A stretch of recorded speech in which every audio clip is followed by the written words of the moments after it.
This is the ColorCord 3000, a universal wire stripping tool. The ColorCord 3000 is equipped with multiple blades for stripping and cutting our cloth-covered round wires. Supplied with a coaxial cable stripper cassette, adjustable round cable stripper, and wire cutter, our universal wire stripping tool can be utilized in many different ways. We utilize the ColorCord 3000 for the adjustable wire stripping blade and wire cutting blade. To adjust the blade to the appropriate depth, simply turn the knob located on the top of the tool in the plus or minus direction. Once you've determined the length of cord you need, you can use the wire cutting blade found on the back of the ColorCord 3000 to cut excess wire.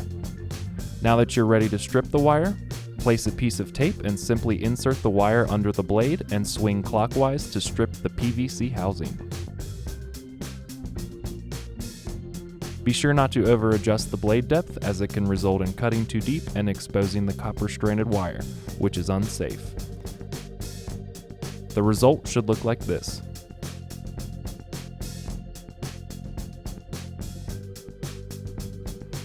Whether you're a newbie or a veteran with DIY wiring projects, this handy tool will make your lighting projects safer and faster to complete.